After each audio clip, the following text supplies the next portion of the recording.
Hello my friends, it's your DJ Crazy Tom with a very special Christmas YouTube message or holiday message. I shouldn't be jailed for saying Christmas anyway, but I had a few people on last week request me to do a thing on the night before Christmas like I did in a podcast I put out last year. Unfortunately, I couldn't put the podcast out, but at the request of those who wanted me to do a version of the night before Christmas, as only Crazy Tom could tell it, I might as well do it right now, so here it goes. And this is the night before Christmas. Even this is the day of Christmas, and it's coming right off the top of this mindless noggin here. So, here we go.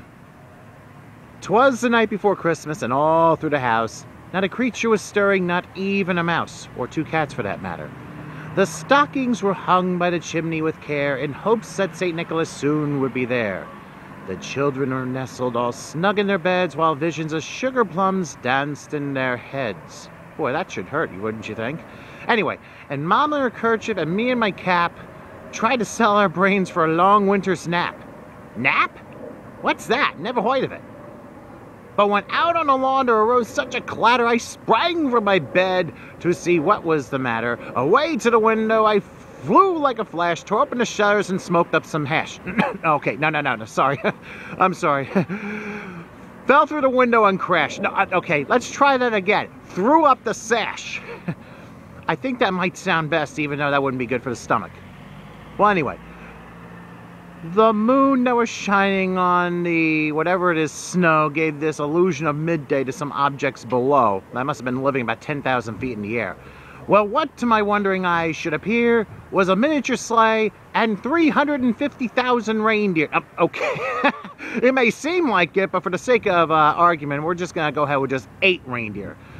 With a little old driver so lively and quick, talk about an oxymoron there, I knew in a moment it must be St. Nick. More rapid than eagles, that includes Philadelphia Eagles this year, their coursers they came, and they whistled and shouted and called them by name. Now, Roy, Rover, Rudolph, what is your name, you reindeer? And don't lie to me, because you're on this land. I'm going to find out who you are. Well, considering that Santa did not have time to put out 350,000 reindeer, again, we stick with the regular 8, Dasher and Dancer and Prancer and Vixen and Comet and Cupid and Donner and Blitzen. To the top of the porch, to the top of the wall, now dash away, dash away, dash away all. And Dasher's like, stop calling my name, I didn't do anything. Well, as dry leaves blew beyond the wild hurricane fly, I'm not going to use that line, and here's why. Obviously, we remember the people of Hurricane Sandy and those who lost their lives and pretty much everything from that late October storm.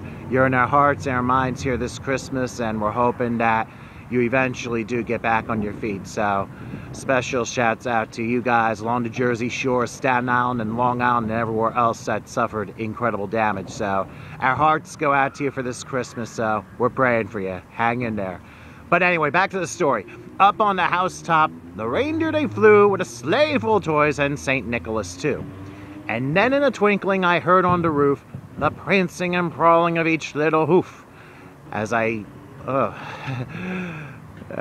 know what I'm doing next, but as I turned to my head, as I leaned over my head and was turning around, down the chimney St. Nicholas came with a bound, and hurt his butt in the process. He was dressed all in fur from his head to his foot, and his clothes were all tarnished with ashes and soot. A bundle of toys that he had on his back, no wonder he's having back problems. And he flew like a peddler, just opening his pack. Pack of what? I don't know. But anyway, his eyes, how they twinkled. Twinkle, twinkle, Patrick Star. No, I didn't make myself a sandwich. But anyway, his eyes, how they twinkled. His cheeks, oh, how merry. Or something were like roses, and his nose like a raspberry. And there was some other line that I just didn't know, but the beard of his chin was as white as the snow. Going down all through those chimneys? I don't think so. The stump of the pipe he held tight in his teeth made everyone from the EPA really go reek. Well, actually, his nose, well, it encircled his beard like a wreath. If his nose was long like Pinocchio, he could play horseshoes with it. He had a long face and a little round belly that shook when he laughed like a bowl full of peanut butter. And jelly, too. Had to taste that up a little bit. He was chubby and plump, a right jolly old elf. and he laughed when he saw me disguising myself. Yeah, really. A wink of his eye and a twist of his head soon gave me to know I had everything to dread. He spoke not a word, but went straight to his work, then filled all the stockings, then called me a jerk, which contradicts that last line anyway, and laying a finger aside of his nose and giving a nod, up the chimney he rose, when all of a sudden he let out a yell. He got stuck in the thorn bushes. I was like, what the hell? That's what you get for up the chimney. He rose, so he hobbled to his sleigh, to his teeth gave a whistle, and away they all flew like the dawn of a thistle. I heard him exclaim as he drove out of sight, Merry Christmas, but Crazy Tom, next year, will you get your story right?